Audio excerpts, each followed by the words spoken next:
A journal is just paper. That is what I told myself when I first saw it in navy blue cover worn at the corners, a single elastic band holding it closed, sitting on the floor of Noah's bedroom beside his desk where it had fallen and been forgotten. Just paper, just the accumulated handwriting of a person I had known for 9 years, nothing that should have changed anything. But there is a particular kind of object that carries more weight than its physical form suggests. Letters that have sat unopened for years, photographs found in the back of drawers, and journals, private journals, the ones written for no audience, the ones where a person says what they cannot say anywhere else. These things have mass. You can feel it the moment you pick them up, even before you open them. I felt it that October afternoon. I picked up the journal to set it on his desk, intending nothing beyond the small courtesy of tidying. The elastic band was loose, 3 pages fell open. I did not mean to read them. I read them. What I found on those 3 pages, written in the handwriting I had known since we were 14 years old, in the private language of a person talking to himself at his most unguarded, rearranged the entire architecture of my understanding of my own life. My name is Marcus. This is the story of what I found, and what it found in me. Let me tell you about Noah Park before I tell you about the journal, because you cannot understand what I found without understanding what he was to me, and what he was to me was everything that matters most in a person's life when they are young and still figuring out the shape of it. We met at 14, first day of ninth grade, in a biology classroom where the only empty seat was the one beside me, and Noah took it with the unhurried ease of a person who had decided that seats were interchangeable, and people were the variable worth paying attention to. He was Korean-American, second generation, the son of a quietly fierce mother who was a pediatric nurse and a father who built custom furniture in a workshop behind their house, and smelled permanently of sawdust. He was not tall, he was not the kind of person who commanded rooms.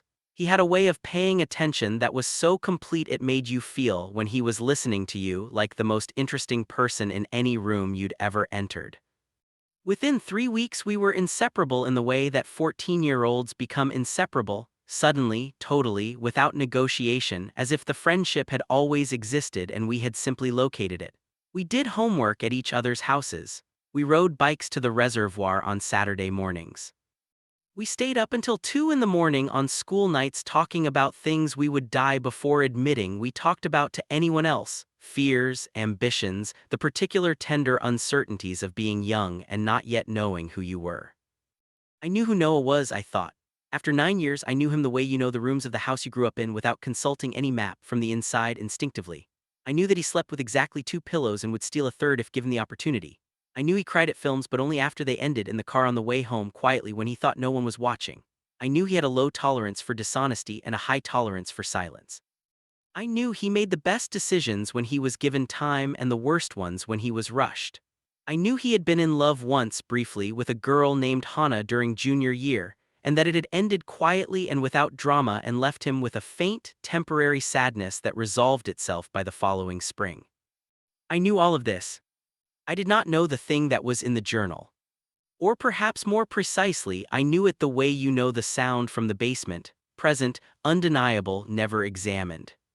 My name is Marcus Webb. I am 23 years old.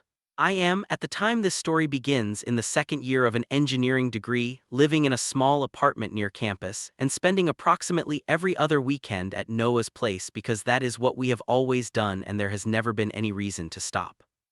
I am also, though I have not yet named it to anyone including myself, a person who has been carrying something for a very long time.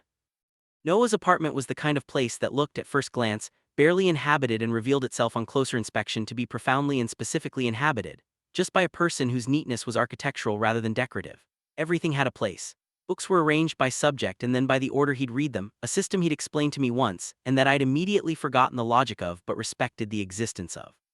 His desk was clear except for the current project. His kitchen was precise. The one concession to visible personality was the window ledge above the kitchen sink, which held a collection of small succulents in varying states of stubborn survival that he watered on Sundays with a concentration he brought to very few activities. He was in his second year of a literature PhD, which suited him so entirely that it was difficult to imagine him doing anything else. He read constantly, annotated fiercely, and had opinions about novels that he delivered with the gentle authority of someone who had thought carefully about everything he was saying. His supervisor apparently described him as one of the most promising students in the department. His mother apparently used this information to win arguments with other parents at her hospital. He found this mortifying and endearing in equal measure. I had my own key to his apartment.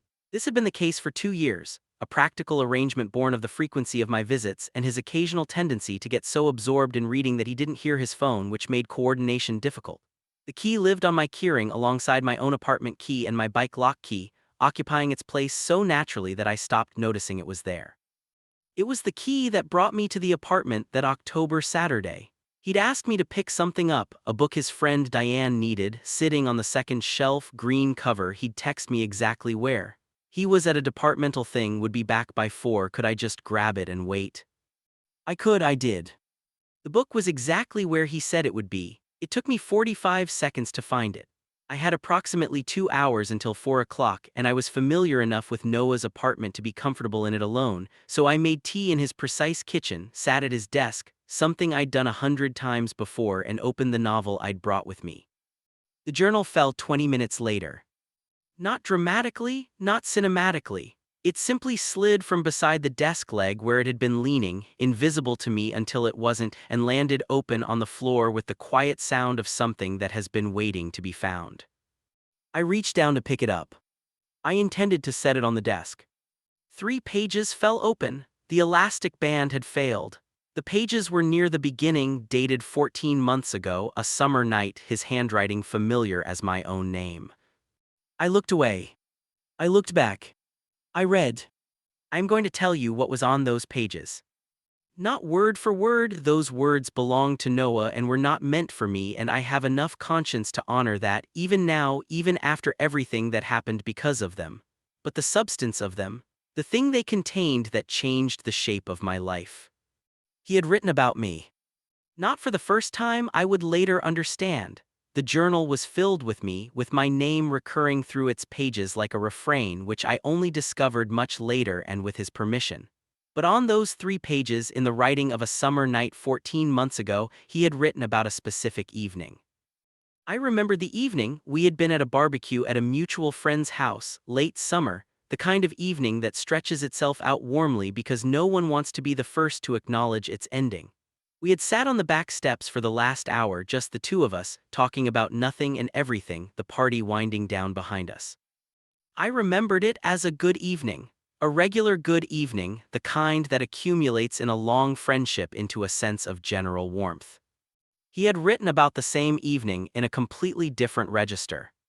He had written about sitting on those steps and being aware of me beside him with an acuity that was nothing like the comfortable familiarity I had assumed we both felt. He had written about a specific moment when I laughed at something and turned toward him, and he had felt something that he described with the halting, careful honesty of a person writing the truth for the first time rather than performing it. He had written about spending the rest of that evening managing the distance between us, maintaining an ease he didn't feel, smiling at the right moments and saying the right things, and going home afterward and sitting in his car in his building's parking lot for 30 minutes because he couldn't trust himself to walk upstairs and be alone with what he felt. He had written, I don't know when it started and I don't know what to do with it, and I can't tell him and I can't not know it anymore, and I don't know what any of this means about me except that it means something I'm not ready to look at directly. He had written my name at the end of the entry, just my name, alone on a line. Marcus. Like a conclusion he hadn't asked to reach. I set the journal down on the desk. I sat very still. Outside the window, the October afternoon continued. The street below was ordinary. The succulents on the kitchen ledge stood in their small pots, enduring. The tea I'd made had gone cold. I sat with what I had just read for a long time, in the way you sit with something that has just rearranged the furniture of your understanding, trying to find the familiar shapes in the new configuration, not yet sure where anything is. While I sat, I did something I have since recognized as the mind's instinctive response to significant information. I inventoried. I went back through 9 years and looked at things I had filed under wrong headings. The way he listened to me, not the way you listen to a friend. I had friends and I knew how that felt, but the way you listen to something you are afraid of losing, with a care that now, retroactively, had a new name. The birthday, 2 years ago, when I had shown up at his place at midnight with takeout from the place he loved, and he had opened the door and looked at me with an expression I hadn't categorized at the time. something that passed quickly and was replaced by normal Noah, but which now, reviewing it with new information, I could see clearly for what it had been. The Christmas before last, when I had been going through a difficult period, a relationship that had ended badly, a semester that had nearly broken me, and he had driven 2 hours to sit with me and said almost nothing the entire evening, just sat beside me on my couch while I wasn't okay, present and steady, and I had thought, this is what a best friend is, which was true, but which was, I now understood, also more than that. The specific way he sometimes said my name, I had noticed this before without examining it, a slight difference in the quality of it, the way it sat in his mouth. I had attributed it to his general attentiveness, the particular care he brought to language. I now understood that there was a different explanation. 9 years of inventory. 9 years of things I had labeled friendship in the filing system of my understanding, some of which I was now seeing had been mislabeled. And then, because the inventory is not just of the other person but of yourself, I turned it inward.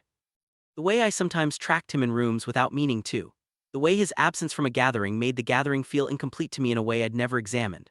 The specific quality of ease I felt with him, deeper than I felt with anyone else, more complete, more like being genuinely at rest. The fact that I thought about him on ordinary days more than seemed strictly necessary for even a very close friendship. The fact that there were things I said only to him, not because I had decided to tell him and not others, but because when I needed to say a true thing, he was simply where I went. The fact that I had been in 3 relationships in the past 9 years and that none of them had felt, in some quality I had never been able to name, quite as real as sitting on those steps at the barbecue on a late summer evening, talking about nothing. I sat in his apartment with the cold tea and the succulents and the inventory, and I arrived at a place I had not expected to arrive at when I walked through the door with his friend's book 40 minutes ago. I arrived at the understanding that the journal had not shown me only Noah's secret. It had shown me my own. He came home at 4:15. I heard his key in the lock and I had by then put the journal exactly where I had found it, set Diane's book on the kitchen counter, and was sitting at the desk with my novel open to a page I had not read a single word of in 45 minutes. "Hey," he said, shrugging off his jacket, "you find it okay?" "On the counter," I said. My voice sounded normal. I was grateful for this. "The departmental thing ran long. Someone brought wine and it became a thing." He went to the kitchen. I heard the tap water running. "You eaten?" "I'm starving." "I could eat," I said. We ordered Thai food. We sat at a small table and ate and talked about the departmental thing and a film we'd both been meaning to watch and a mutual friend's recent questionable life decision. And I was present and responsive, and I laughed at the right moments and said the right things. And the whole time I was sitting across from him, with the new information burning quietly in my chest like something that had been lit and could not be unlit. I looked at his face, familiar as my own, the face I had been looking at for 9 years, and it was the same face and also, suddenly, a completely different one. Not because he had changed, because I was seeing it with new context. The way a painting looks different when you learn something about the person who made it, the object itself unchanged, your relationship to it fundamentally altered. I went home at 9. I told him I was tired. He walked me to the door, which he always did, and said goodnight the way he always said goodnight, and I drove home in the dark and did not turn on music and sat with the silence all the way back to my apartment. I did not sleep. The thing about significant knowledge is that it changes the quality of time. The 3 weeks after I read those pages had a density to them that ordinary time does not have. I was not unhappy, that is an important clarification. I was not in distress. I was in a state of sustained, high-resolution attention, living my ordinary life while something large and new moved through my understanding of it, rearranging things that had previously seemed fixed. I saw Noah twice in those 3 weeks. Both times were normal in their externals. We got coffee, we watched football at his place on a Sunday, we existed in the easy rhythm of our 9-year friendship. From the outside, nothing had changed. From the inside, everything had. I was looking at him differently. Not obviously, I was careful, but differently. I was looking at the way he moved in his own space. The specific quality of his attention when he was listening to something that mattered to him. The sound of his laugh, which I had always liked but which now I understood I had liked with an awareness I hadn't examined. The way he occasionally glanced at me when he thought I wasn't looking, small, quick, carefully neutral, which I had never noticed before and which I now noticed every time. I was also in parallel doing the harder work, looking at myself. I had been in relationships with women. I had cared about them genuinely. This was not a question I spent long on because the caring had been real, evidenced by real grief when things ended. but I was honest enough in the privacy of my own examination to acknowledge that something had always been slightly incomplete. A gap, a quality of almost that I had attributed to incompatibility or timing or the ordinary difficulty of relationships rather than to something more foundational. I had never let myself look directly at the more foundational possibility. I was looking at it now. This is the thing about confronting a truth you have been avoiding. It does not arrive as a shock exactly. It arrives as a recognition, a sense of something known from the inside finally named. The word gay sat in my mind with the weight of something that had always been present, not new but newly visible, like a piece of furniture you've been walking around for years and have just, for the first time, acknowledged is there. I was gay. I had probably always been gay. I was 23 years old and I was only now letting myself see it clearly, which was both liberating and painful in the specific way of things that should have been named sooner. And I was in love with my best friend, that too, both of these things arriving simultaneously, each one enormous, together almost incomprehensible. I did not sleep well for 3 weeks. Diane Ackhafer had been Noah's friend since his first year of the PhD program. She was doing her doctorate in African literature and had the quality of seeing people accurately that made her both extremely good at her subject and occasionally alarming in conversation. She had known me for 2 years, liked me with the straightforward pragmatism of someone who made quick assessments and rarely revised them, and had earned my trust gradually and completely. She called me on a Thursday evening, 3 weeks after the journal, because she was looking for Noah and he wasn't answering his phone, which was not unusual but was mildly inconvenient when she had a question. I told her he was probably reading and would surface eventually. We talked for 20 minutes, she was funny and direct and the conversation was easy. At the end of it she said, with the practiced casualness of someone who has been working up to something, "You seem different lately." I had been having this conversation internally for 3 weeks. I hadn't expected to have it externally with Diane on a Thursday evening while standing in my kitchen. "Different how?" I said.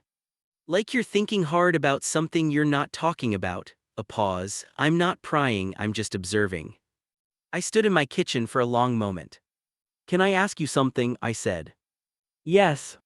"Has Noah ever said anything to you?" I stopped, started again. "About me specifically?" The pause that followed was a fraction of a second too long to be neutral.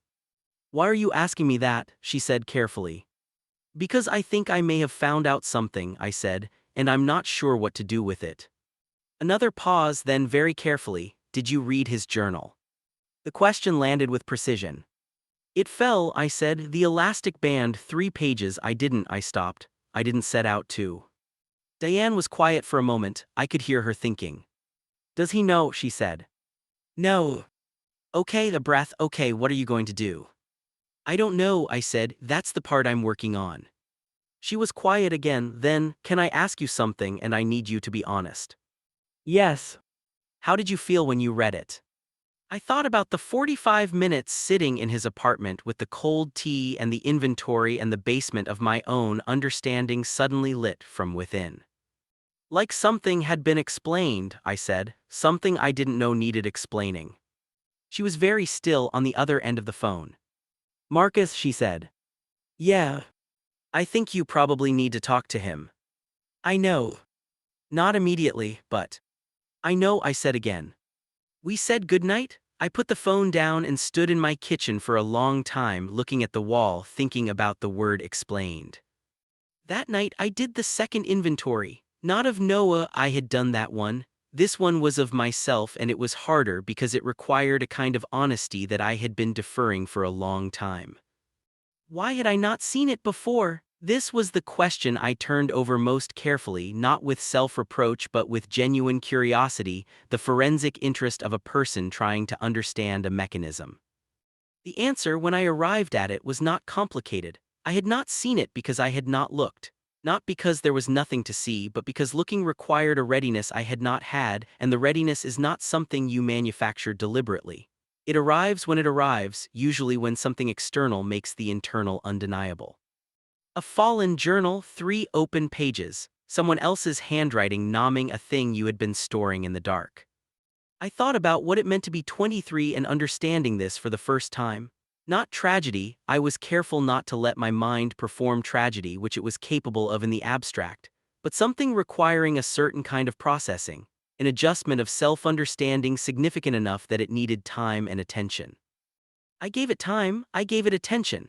I sat with the full truth of it, not the managed version, not the one with softening edges, but the direct and unequivocal version. I am gay. I am in love with my best friend.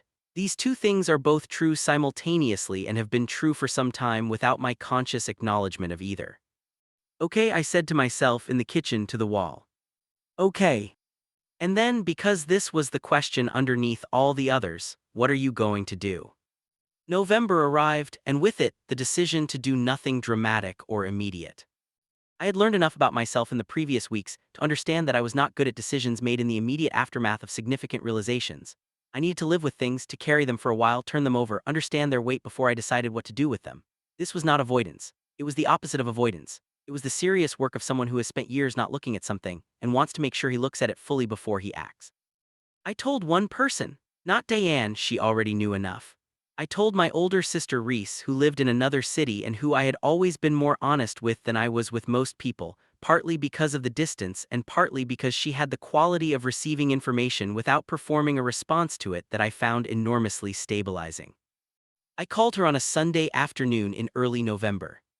I need to tell you something, I said. Okay, she said, not what, not is everything okay, just okay, she always did this, gave you the space to arrive.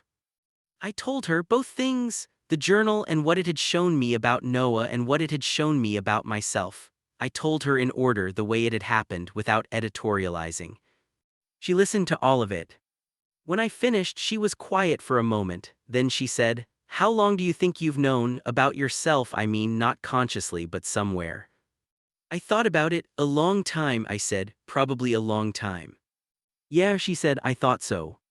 I paused. "You thought so?" "I've thought so for a while." I wasn't going to say anything because it wasn't mine to say, but yes. A pause. "I love you, you know that, right? Exactly as you are, all of it."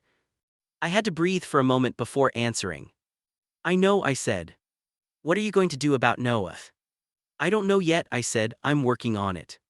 "Don't wait too long," she said, "that's all I'll say."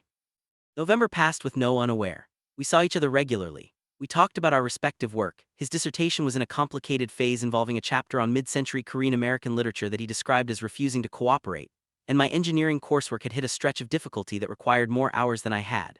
We were busy, both of us, in the ordinary way of people in their early 20s who are trying to become the people they're intending to be. He didn't know that I had read his journal. He didn't know that the evening I sat across from him at his kitchen table eating Thai food had been the evening I spent 45 minutes taking stock of 9 years. He didn't know that I had spent November reorganizing my understanding of my own life with the thoroughness of someone who has discovered they've been living in a house with a room they'd never entered. He didn't know any of this. He was simply Noah, attentive, careful, quietly funny, present.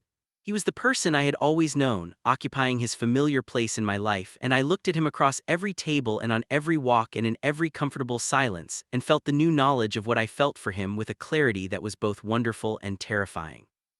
Wonderful because there is something profound about knowing, finally knowing, clearly and without equivocation, the shape of what you feel. Terrifying because the shape of what I felt was attached to a person who did not know I felt it, who had been carrying his own version of the same thing in a navy blue journal, and who I could lose entirely if I handled the next part badly. There was a great deal riding on the next part. Diane, who had apparently decided she was my emotional support for this period, texted me occasionally. Short, pragmatic messages that managed to contain an enormous amount of care in very few words. "How are you doing with the thing? Have you figured out what you're doing yet?" And once, when I had been taking longer than she thought was advisable, "Marcus, he's not going to wait forever, not because of any decision but just because that's how time works."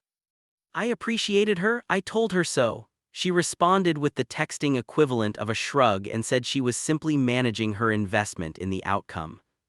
It was a Thursday in late November and we were at his place, and neither of us had anywhere to be, and we had been talking since 7, and it was now nearly midnight and neither of us had moved toward leaving, which was not unusual but had on this particular evening a quality that I was aware of, a slight charge in the comfortable air, a sense of something present in the room that was more than two friends talking.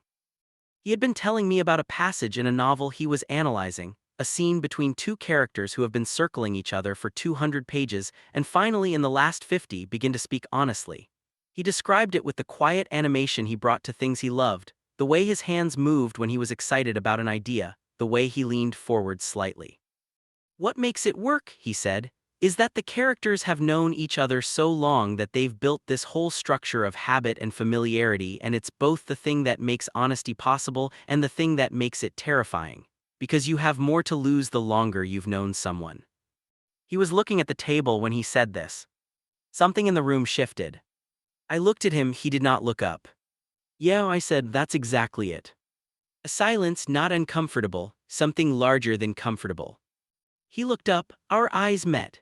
And for a moment, several seconds that were longer than their number, something passed between us that I recognized from the inside as the specific charged silence of two people who are both aware of the same unspoken thing. Then he picked up his mug, took a sip, said something about another passage, and we continued, the moment sealed over like water closing above a dropped stone, still and apparently undisturbed. I went home an hour later. I sat in my car for 20 minutes before driving. He had almost said something, I was sure of it, not in the obvious sense, not in the sense of words forming and retreating, but in the sense of a person arriving at an edge and looking at the distance below and choosing, for tonight, not to jump. I was at the same edge. One of us was going to have to jump first. I had not planned it for December 7th. If I'm honest, I had not planned a specific date at all. I had been planning in the abstract, building toward something without scheduling it, which is the approach of a person who understands that some conversations cannot be rehearsed into confidence and can only be walked into. December 7th was a Saturday. We had planned to spend it doing nothing in particular, that category of day that two people close enough to be comfortable with unstructured time sometimes give each other. He'd texted the night before, tomorrow, I have food, I have terrible television, I have no obligations. I had said yes. I arrived at his apartment at 11 in the morning with coffee from the place he liked, which I'd bought primarily because my hands needed to be doing something during the drive over. He opened the door in the way of someone who has been awake for a while and is comfortable in his own Saturday, reading glasses pushed up on his head, a book in his hand, the apartment behind him warm and in its characteristic order. You brought the good coffee, he said. Good. We settled. The morning passed in the easy way of the particular Saturdays we'd accumulated over 9 years. He read, I worked on something, we talked intermittently. He made lunch simple, efficient, the way he cooked when he wasn't performing the elaborate Sunday meals he sometimes made when he wanted to feed people properly. At some point in the early afternoon, I was sitting at his desk, the desk where I had sat in October and read 3 pages that changed everything, and he was on the couch with his book, and the light was the specific gray gold of a December afternoon, and everything was familiar and entirely itself, and I understood that the moment had arrived. Not because of anything dramatic, not because of a cue or a catalyst or a carefully chosen opening, simply because I had been carrying this for 2 months and the weight of it had become, quietly, more than I was willing to continue bearing. I put down what I was doing. No, I said. He looked up from his book. Yeah. I need to tell you something. Something shifted in his expression, not alarm exactly, but the particular alertness of someone who has registered that the texture of the conversation has changed. Okay, he said. He set the book down. I had thought in the abstract planning of this conversation that there might be a clean way to begin. A clear first sentence that established the terrain. I did not have one. What I had was the truth, somewhat unorganized, and the understanding that organized truth was less important than honest truth. 2 months ago, I said, I was here, you were at the departmental thing, you'd asked me to pick up Diane's book. I paused. Your journal fell, the elastic band, 3 pages fell open. The room went very quiet. I didn't read it deliberately, I said. I want to be clear about that. I picked it up to put it on the desk and it fell open and I stopped. I read 3 pages from about 14 months ago and I stopped again.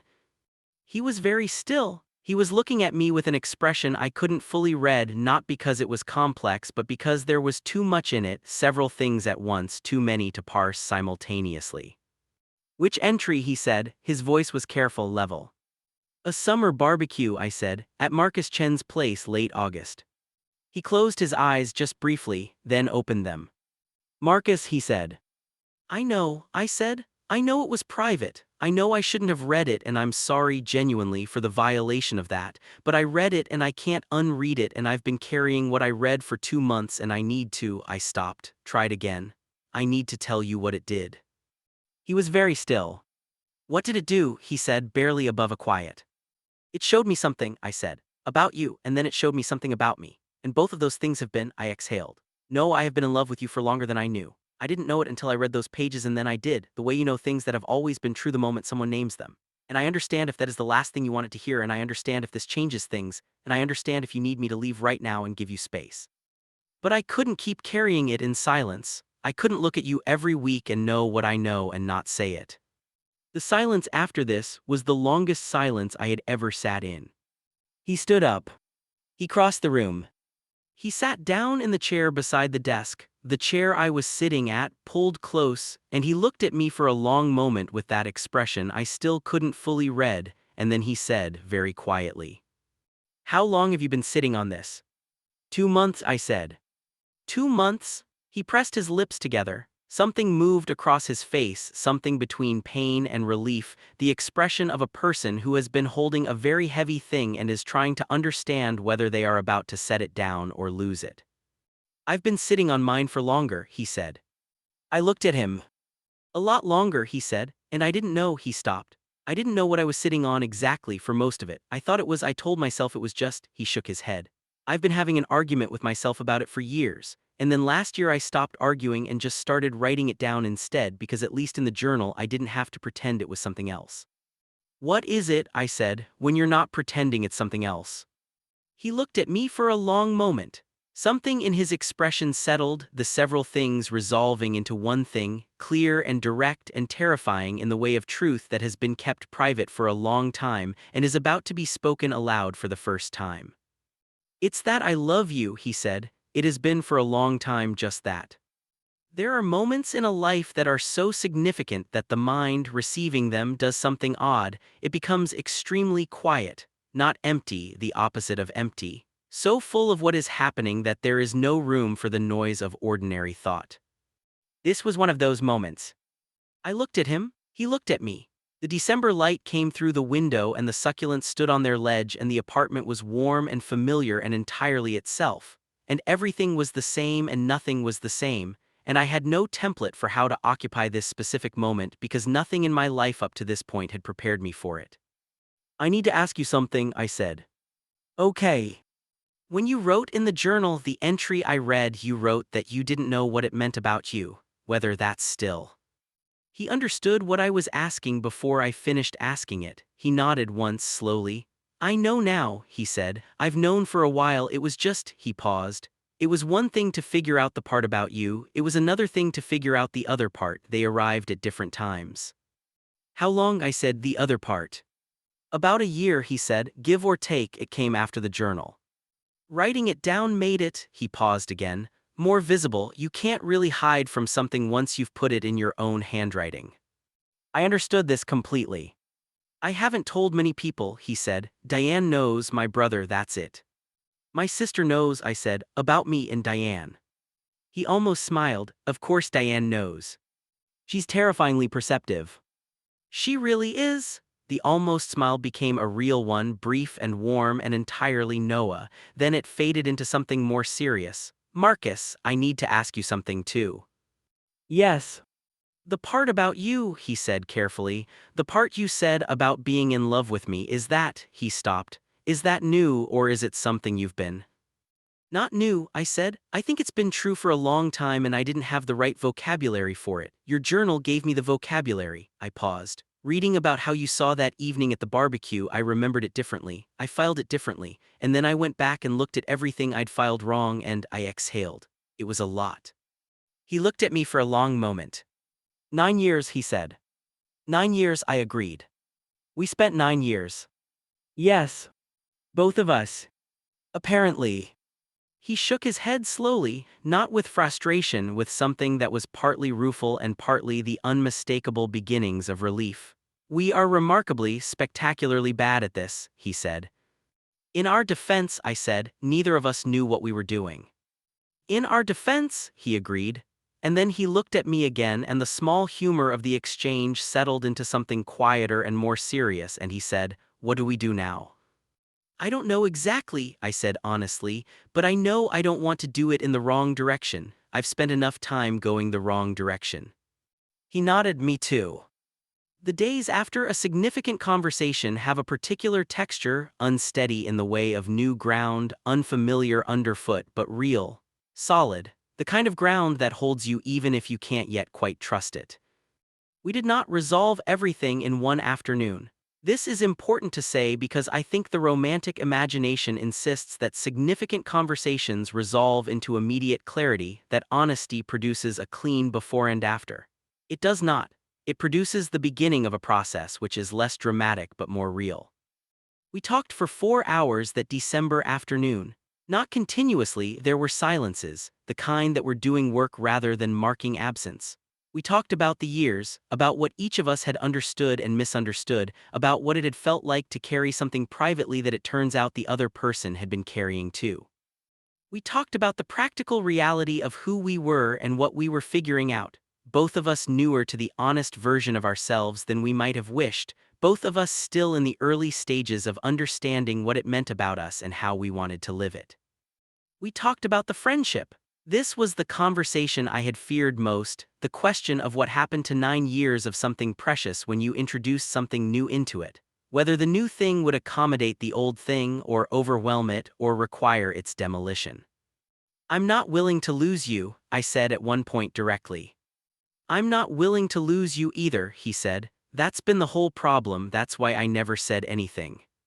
"We can't go back," I said. "No," he agreed, "but I don't think we have to lose anything to go forward. I think we just," he paused, "add to it, build on what's there." What's there? 9 years, the reservoir on Saturday mornings, the two pillows and the stolen third, the specific quality of his attention when he was listening, the sound of my name in his handwriting, alone on a line like a conclusion he had reached reluctantly and couldn't unreached. "Okay," I said.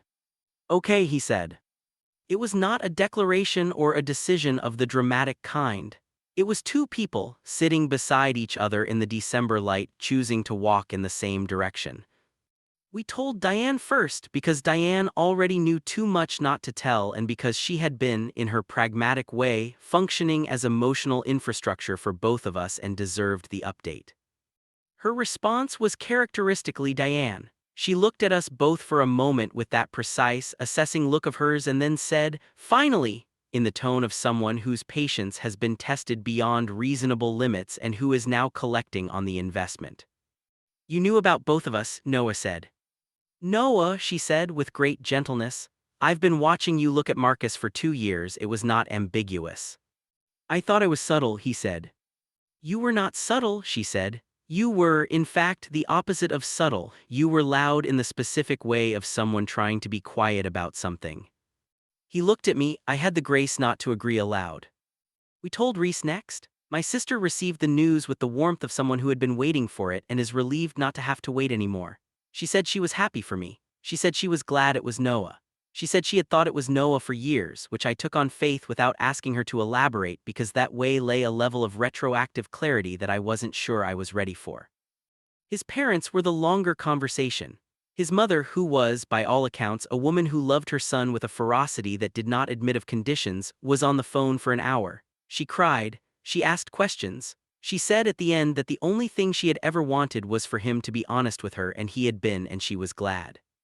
His father was quieter and took longer and required a second conversation a week later that Noah described to me afterward with a carefully neutral expression that told me it had been hard but not impossible, which was, for now, enough. My own parents were a different kind of conversation. My mother immediate and warm in the way I had hoped for and slightly feared, my father measured and taking time in getting there, which was the honest version of him and which I had learned to trust even when it was slower than I'd like. Reese called me after my mother called her and said, "You did the hard thing, I'm proud of you." And I understood that the hard thing was not only the conversation with my parents but the longer, earlier, more private hard thing, the looking, the nomming, the deciding to see clearly. We talked about the journal, eventually. Not immediately, it was a few weeks before we had the conversation fully, with enough settled between us that it could be examined without the weight of everything unresolved pressing down on it. He had started it at 21. He showed me, with my permission sought carefully, the understanding established that I was not entitled to its contents simply because I had accidentally read 3 pages, that what I read was a violation even if unintentional, and this conversation required his agreement, not just his tolerance. He showed me because he chose to. Because, as he said, it seemed strange to rebuild something on a partial disclosure. There were years in there. His handwriting across years, changing slightly as he aged, the same and different, the voice of a person thinking honestly in the dark.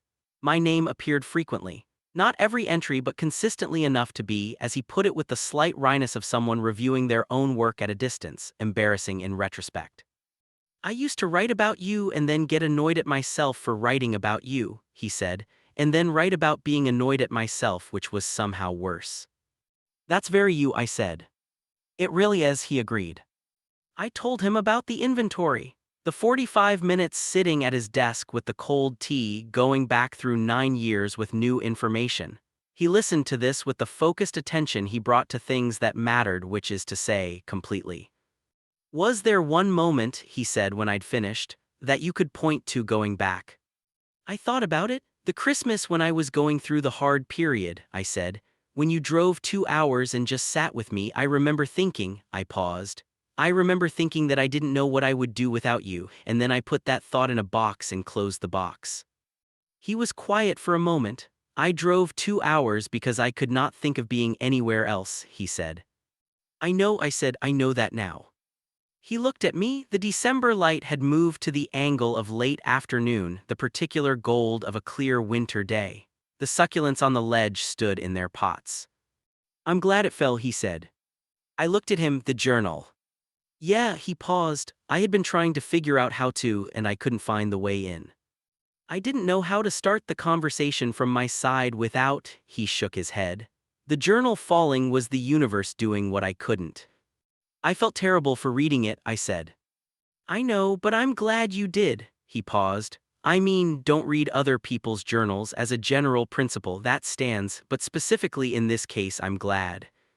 Specifically in this case, I agreed. January and the new year and the sense that comes with new years of a before and an after that may or may not be real but which the mind insists on constructing because it needs waypoints. This particular January had the quality of something begun in earnest. Not a new start, exactly 9 years do not become a new start, they become the foundation of what comes next, the load-bearing structure on which everything else is built. But a new chapter, a new way of moving through the life we had been living in parallel for so long. We were careful with each other, not in the way of people who are uncertain. The uncertainty had largely resolved itself in December and in the conversations that followed. Careful in the way of people who understand the value of what they have and do not want to handle it carelessly.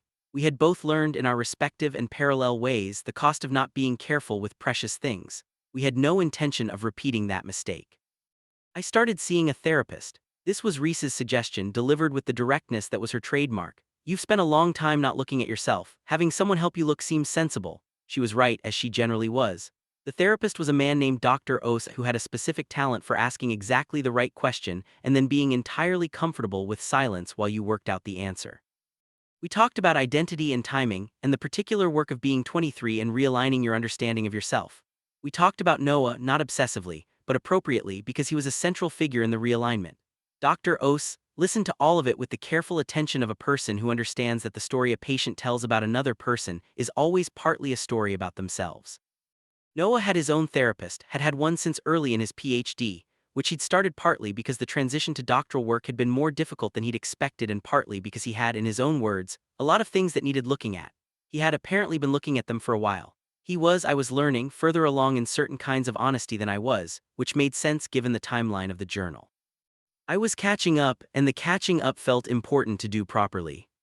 March and the very first hesitant warmth in the air, and the sense that things were changing in the small, particular ways that spring changes things, light a few minutes longer each day, the color of the sky shifting by almost imperceptible degrees, people moving differently through streets, as if the cold had been pressing them slightly inward and the warmth was releasing them outward. Noah's chapter, the one that had been refusing to cooperate, submitted itself to cooperation in early March, a breakthrough he described to me at 11 at night with the specific manic relief of a person who has been in a standoff with their own work and has finally won. I drove to his place with food because that seemed like the obvious response, and we ate at his kitchen table at midnight, with the energy of people celebrating something genuinely earned. Read me the first paragraph, I said. He looked at me, really? Really? He went and got his laptop. He sat back down across from me and he read me the first paragraph of the chapter, which was about the way that literature produced at the intersection of two cultures carries the particular complexity of a self that has learned to be legible in two different languages without fully belonging to either, and the way certain writers have used this condition not as a limitation but as a vantage point. He read it with the slight self-consciousness of a person sharing something private in a new way, and when he finished he looked at me with the expression of someone who is not sure whether what he has done was brave or foolish. "That's extraordinary," I said. He looked at the table. "I don't know if it's." "It is," I said. "Noah, it is." He looked up. Something settled in his expression, the self-consciousness resolving into something quieter and more open. He had that look occasionally when I said something he believed, the look of a person receiving something they needed and not being sure what to do with their hands. "Thank you," he said. "You don't need to thank me for telling the truth," I said. "I know," he said. "I'm thanking you for paying attention." I held on to that. I have a journal now. I started it in February on Dr. Osai's suggestion, though I told him it had complicated associations, and he said, with the slight humor he occasionally deployed, that perhaps that was precisely why it might be useful. He was right. I write in it on Wednesday evenings, usually when the week has accumulated enough to be worth recording. I write about ordinary things, work, conversations, the weather, the strange and specific pleasure of a Saturday that has no obligations. I write about Noah. Not obsessively, not in the key of the longing and concealment of his old entries. In the key of a person who has finally found the right words for something and is practicing using them. I wrote about the journal that started all of this. The navy blue cover, the failed elastic band, the 3 pages that fell open on an October afternoon in an apartment I had a key to in the life of a person I had known for 9 years without quite fully knowing. I wrote it was just paper, but paper, it turns out, can carry the weight of everything. I wrote about what the 3 pages showed me, not only what they said about Noah but what they said about me. The inventory, the basement of my own understanding, suddenly lit from within.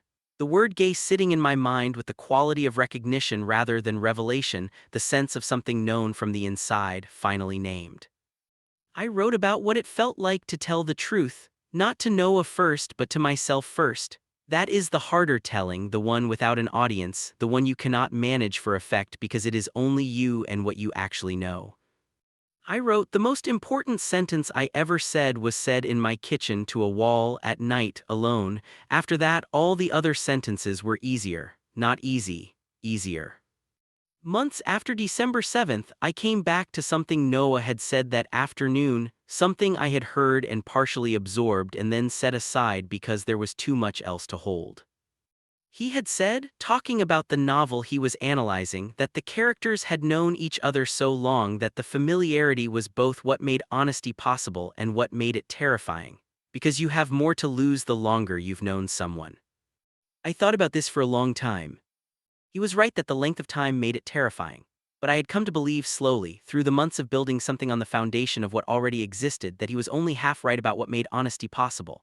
It was not only the familiarity, it was the specific quality of the familiarity, the kind built on years of actual seeing, of paying attention to a real person rather than a performance of a person.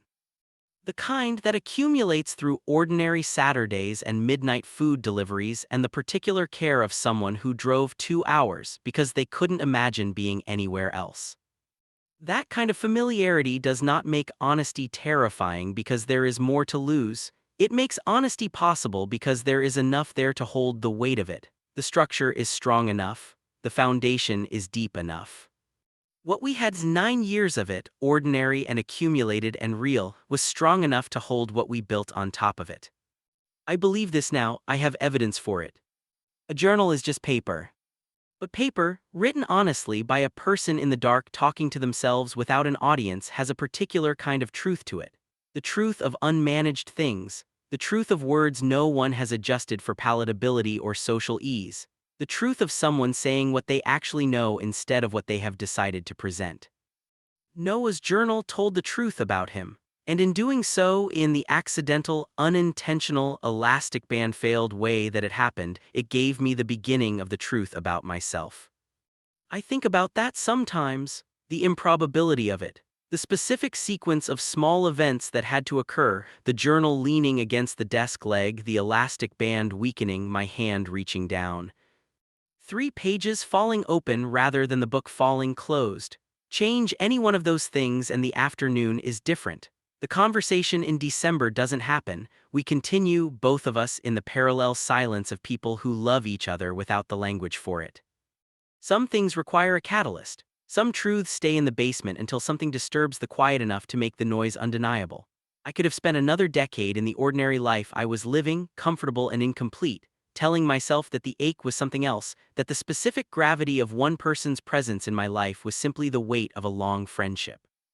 I am glad I did not spend another decade. I am glad for the failed elastic band and the 3 pages and the 45 minutes with cold tea and the succulents on the ledge, and the November of sitting with new knowledge and the December afternoon when I finally stopped carrying it alone. I am glad for Noah. I have been glad for Noah since we were 14 years old, sitting in a biology classroom, the only empty seat beside me. The gladness has always been there. I have simply, finally, learned its full name. He is reading on the couch as I write this. Saturday afternoon, the light doing the particular thing it does in spring, warm and unhurried and generous. He has both pillows and has made an attempt on a third, which I have decided to ignore on principle. His reading glasses are pushed up on his head. His book is the current one, a novel by a writer whose work he is convinced will be significant, which he has said about 3 writers this year and been right about 2 of them. He will tell me about it when he finishes. He always does. I always listen. The journal is in his desk drawer now, still navy blue, still worn at the corners. He has kept it not as a record of pain but as a record of process. Of a person figuring out the truth through the act of writing it down. I understand this entirely. I have my own journal now, Wednesday evenings, ordinary things and some things that are not ordinary, and the ongoing practice of a person who has learned that honesty, sustained, is not an event but a habit, a choice made repeatedly, a muscle built slowly through use. The succulents on the ledge are doing well. 2 of them are thriving. One is in its perpetual ambiguous state of survival, not flourishing, not failing, simply enduring in that stubborn particular way it has. Noah waters them on Sundays. He has been doing this since before I knew to pay attention. I pay attention now. To the succulents and the light and the reading glasses pushed up on his head. To the way he says my name.